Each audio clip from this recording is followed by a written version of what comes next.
Hello dear students, I am Yogi Dharmesh and now I am going to discuss some of the important 3 marks questions from your Civics Political Science section.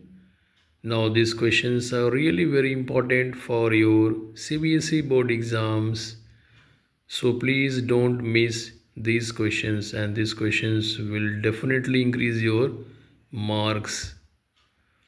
The first question is, how did the feeling of alienation develop among the Sri Lankan Tamils? How did the feeling of alienation develop among the Sri Lankan Tamils? अलगाववाद की जो feeling है, अलगाव की जो feeling है, alienation की जो फीलिंग है, वो कैसे डेवलप हुई है श्रीलंकन तामिल्स में, तो आपको ये बताना है। इस क्वेश्चंस का आंसर आप इस तरीके से दे सकते हैं कि जो मेजर्स जो अडॉप्ट किया गया था बाय द एक्ट ऑफ 1956, वो इंट्रोड्यूस्ड किया गया है by Sinhalese government, made the Sri Lankan Tamils feel alienated, क्योंकि वो जो एक्ट था 1956 वो आपको मेंशन करना होगा। सेकेंड पॉइंट आप इसमें लिख सकते हैं कि जो सिन्हाला गवर्नमेंट है was not sensitive towards their language and culture. और थर्ड पॉइंट इसमें आप दे सकते हैं कि जो कॉन्स्टिट्यूशन है और and the policies of the Sinhala government denied them equal political rights, discriminated against them in terms of jobs and other opportunities by ignoring their interest। तो ये आपको 3 पॉइंट्स इसमें मेंशन करने हैं। Second, describe the ethnic composition of Belgium. Describe the ethnic composition of Belgium. बहुत simple question है ये, और उम्मीद करता हूँ कि आप पहले से ही आप इसे याद किए होंगे। इस क्वेश्चंस को आप इस तरीके से लिख सकते हैं कि 59% जो पीपल है वहाँ पे, those they live in the Flemish region and they speak Dutch. 40% of the people live in Wallonia region and they speak French, and remaining 1% speak German. In the capital cities of Belgium, that is in Brussels, about 20% of the people speak Dutch and 80% of the people speak French। तो ये जो data है आपको याद करना है, 59%, 40% and 1% in case of Belgium, and in case of Brussels 80% and 20%। And Dutch जो है वो मेजॉरिटी में है बेल्जियम में, but in the case of Brussels Dutch speaking people, they are in the minority. So you may also add this point. Now the third question is, Indian federal system has dual objectives. Indian federal system has dual objectives. Explain। तो इसमें आपको explain करना होगा। जो federal system है has dual objectives, and this objectives are the first, to safeguard and promote the unity of the country, okay, and number 2, second point you will add that to accommodate the regional diversity। तो जो dual objectives है वो है to safeguard and promote the unity of the country, and the second point is to accommodate regional diversity. Now, these two aspects are very crucial for the success of federalism, and governments at different levels must agree to some power sharing rules, and they should also have some trust and faith on each other. Hence, an ideal federal system has both the aspects mutual trust and agreement to live together. So, you should remember these answers. Now, we will discuss question number 4. Which three policies adopted by India have ensured the success of federalism? Which three policies adopted by India have ensured the success of federalism? Uh, so you should start its answers by writing. The first point is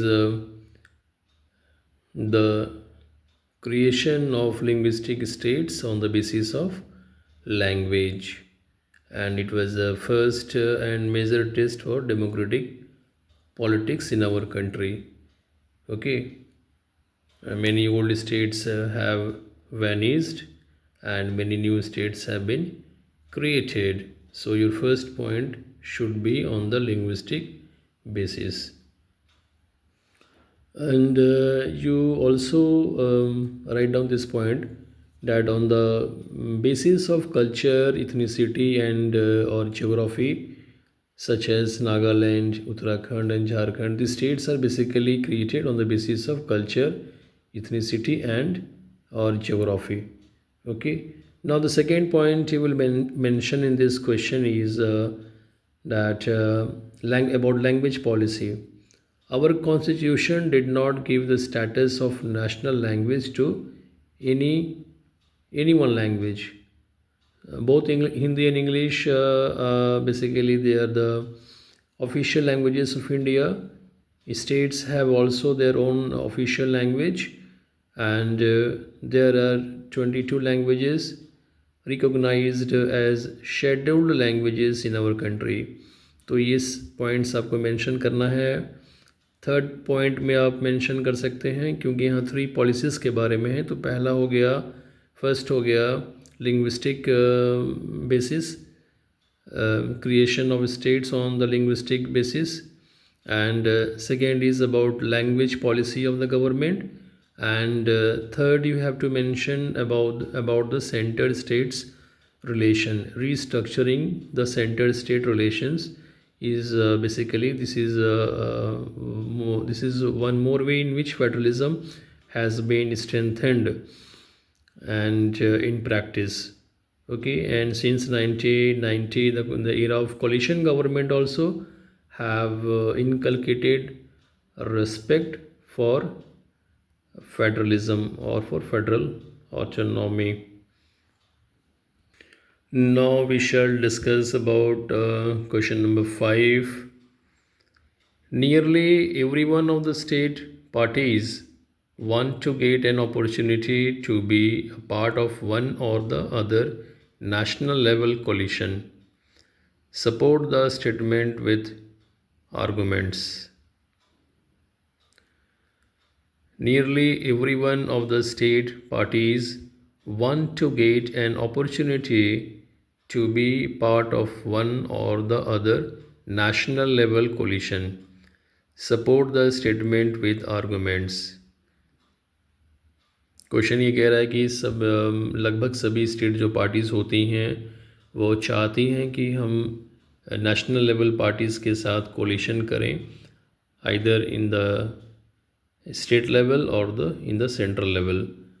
तो ये question आपको लिखना है और किस तरीके से लिखना है मैं आपको बताता हूँ. इस क्वेश्चंस को आप इस तरीके से लिख सकते हैं कि जो मेंबर्स होता है स्टेट पार्टी का, that get a chance of being included in the cabinet or the council of ministers. Okay. तो स्टेट पार्टी के मेंबर्स होते हैं, अगर वो कोलिशन में हैं तो they get a chance of being included in the cabinet or the council of ministers. Second point इसमें ऐड कर सकते हैं, state parties get an opportunity and platform to express views, opinions and their ideology at the national level. तो ये उनको एक तरीके से अपॉर्चुनिटी मिलता है, एक प्लेटफॉर्म मिलता है वहाँ पे to express their views, opinions and ideology. Third आप इसमें लिख सकते हैं कि जो it basically helps in strengthening federalism and democracy, and it thus reflects diversity in the parliament। तो अगर स्टेट पार्टी कोलिशन में रहती है किसी नेशनल लेवल पार्टी के साथ तो फेडरलिज़म इससे काफ़ी स्ट्रांग होता है और डेमोक्रेसी भी काफ़ी स्ट्रेंथेंड होता है, and it also reflects diversity in the parliament. तो फिर नेक्स्ट क्वेश्चन डिस्कस करते हैं, question number 6। The rise of regional parties has led to strengthening of federalism and democracy in our country. Do you agree with the statement? It will be statement, the rise of regional parties has led to strengthening of federalism and federation and democracy in our country. Do you agree with the options, that is statements? Do you agree with the statement? तो इस questions को आप इस तरीके से लिख सकते हैं,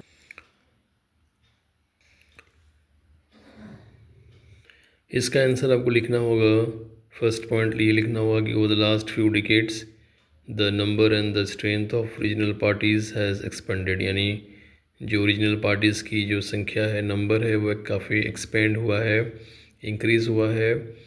और सेकेंड पॉइंट इसमें मेंशन कर सकते हैं that this made the parliament of India more democratic and diverse.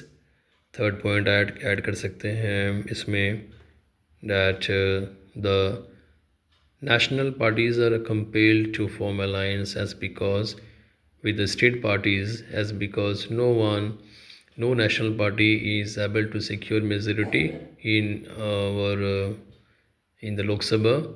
And fourth point you can add, the beginning of the coalition era has contributed to the strengthening of federalism and democracy in our country। तो मैं फिर से एक बार points को जो add करने हैं बता दे रहा हूँ। इसमें कौन कौन से पॉइंट ऐड करेंगे। पहला पॉइंट होगा कि रीजनल पार्टीज़ की जो नंबर है रीजनल पार्टीज़ का वो काफ़ी इंक्रीज़ हुआ है। सेकेंड, जो पार्लियामेंट है, parliament of India has become more democratic due to the increase of regional parties और स्टेट पार्टीज़। थर्ड आप इसमें ऐड करेंगे कि जो नेशनल पार्टीज़ होती हैं वो कंपेल्ड होती हैं to make the alliance as because no any national party is able to secure majority on its own in the Lok Sabha elections. And fourth point you can add, the beginning of the coalition era has contributed to the strengthening and federalism and democracy in our country. Now next question is question number 7. Now question number 7, gender division is not based on biology but on social expectations and stereotypes. Support the statements with suitable arguments. Now let me repeat once again.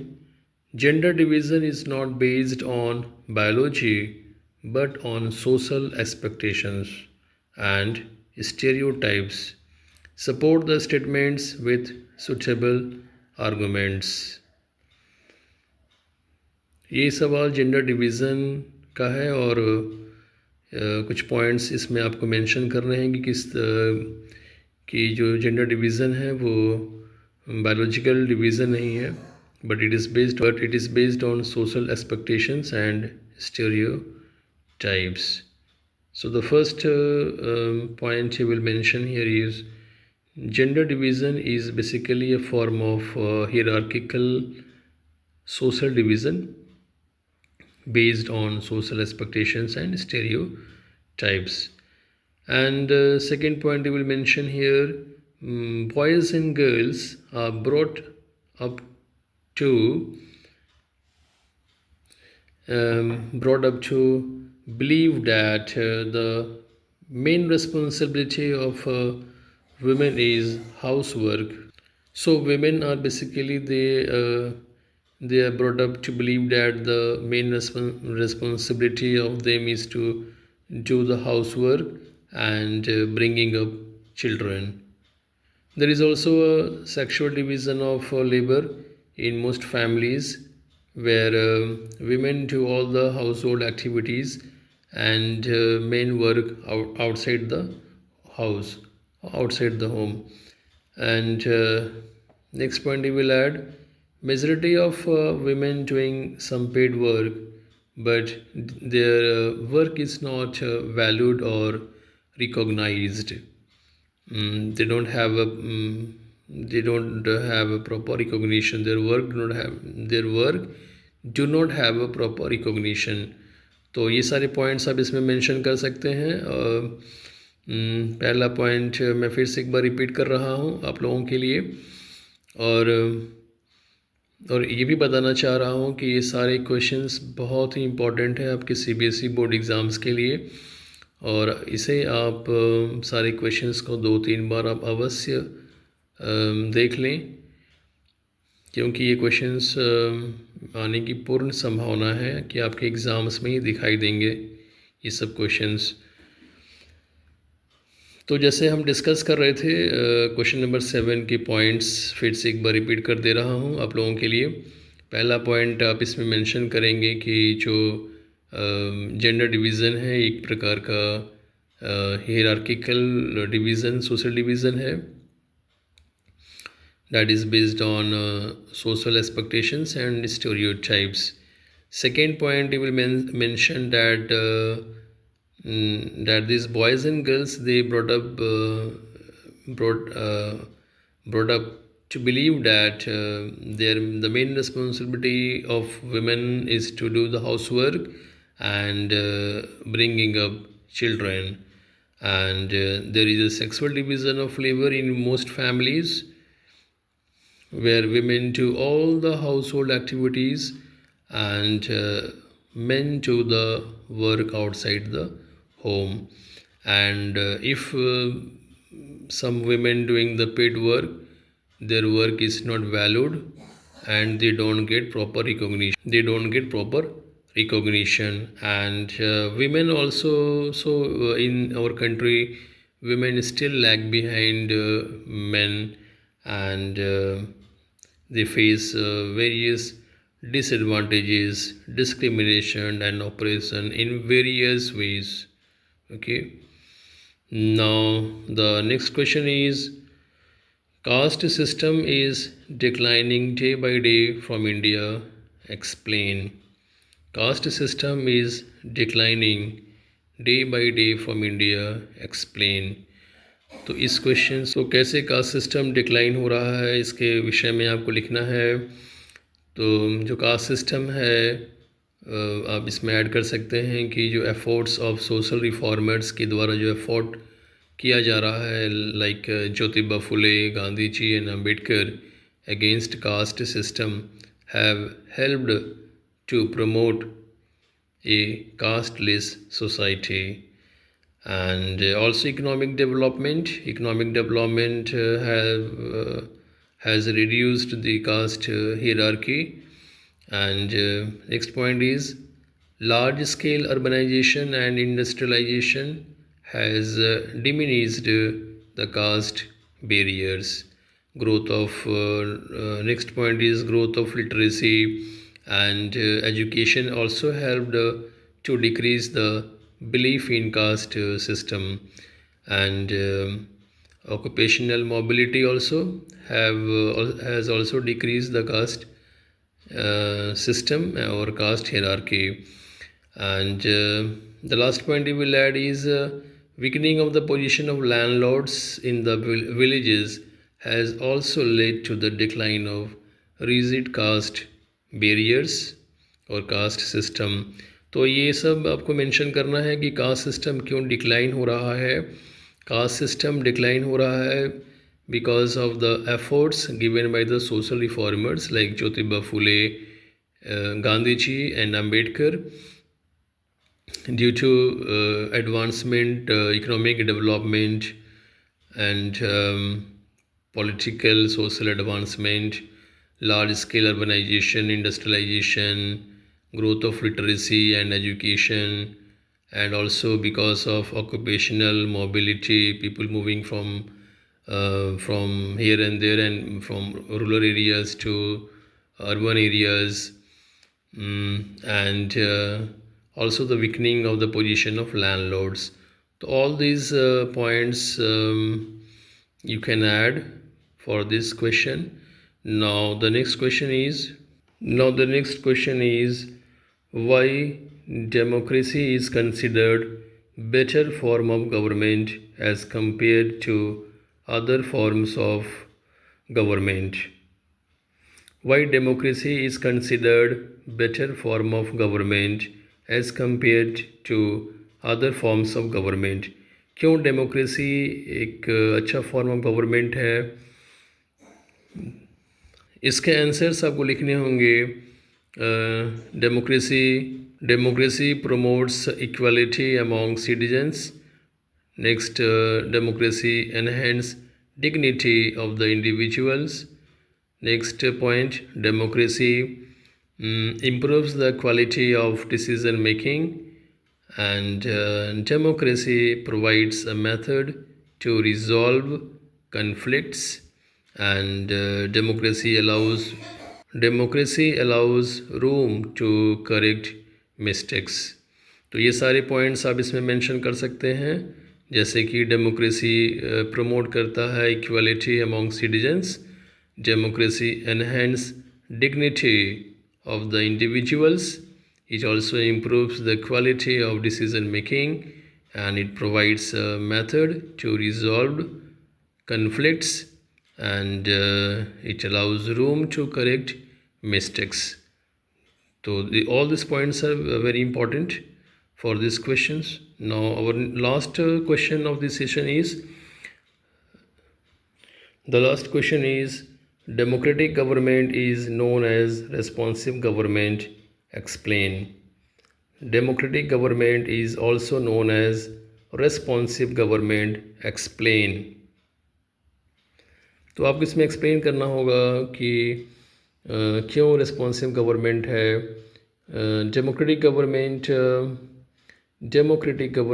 Is a responsive government, and it is very accountable to the citizens, and it also responsive to the needs and aspirations of the people. ये responsive है क्योंकि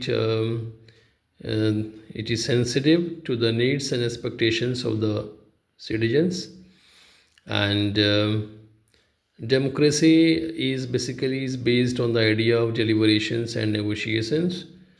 इसमें आप इसको add कर सकते हैं. ये रेस्पॉन्सिव है क्योंकि ये वेरी सेंसिटिव होता है to the needs and aspirations of the people. It fulfils the expectations of different people, and you have to add here that democracy is based on the ideas of deliberation and negotiations. You will also add some more points like democratic government. It is responsive because it is attentive to the needs and demands of the people, and democratic government able to respond to grievances. They are able to respond to grievances faster, and thus avoid confrontation and provide good governance. तो ये सारे points आपको इस questions में mention करना है. ये responsive है क्योंकि वो जो डेमोक्रेटिक गवर्नमेंट होता है बहुत ही सेंसिटिव होता है to the needs and expectations of the people. They are very highly attentive to the needs and demands of the people, and they uh, basically they are able to respond to grievances faster, and thus they avoid any kind of confrontation and social division, and also provide good governance. So these questions we are discussing right now is 3 marks questions, and these questions, my dear boys and girls, these are really very important questions. So please don't miss or ignore these questions. These 10 questions of civics or political science, revision of these 10 questions will definitely increase your marks. And these questions are prepared after thorough research and analysis of previous year questions. So please, I am requesting you all to please go through these questions twice or thrice. Definitely it will increase your marks. Okay. And if अगर अगर आपका ये अगर ये video आपको काफ़ी अच्छा लगा हो, क्वेश्चंस काफ़ी अच्छे लगे हों, तो आप लाइक एंड शेयर कर देंगे, और चैनल पे नए हैं तो सब्सक्राइब कर देंगे,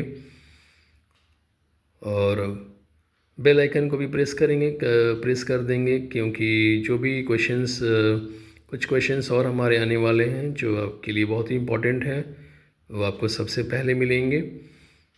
और आप तैयारी करते रहिए, अच्छे से तैयारी करते रहिए, और मुझे पूरा विश्वास है आप लोगों पे कि आप काफ़ी अच्छा स्कोर कर सकते हैं।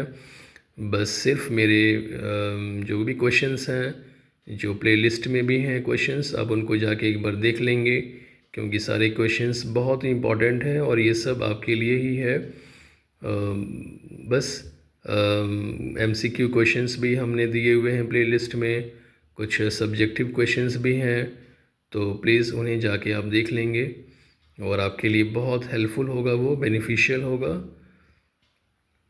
Okay boys and girls, thank you, thanks a lot.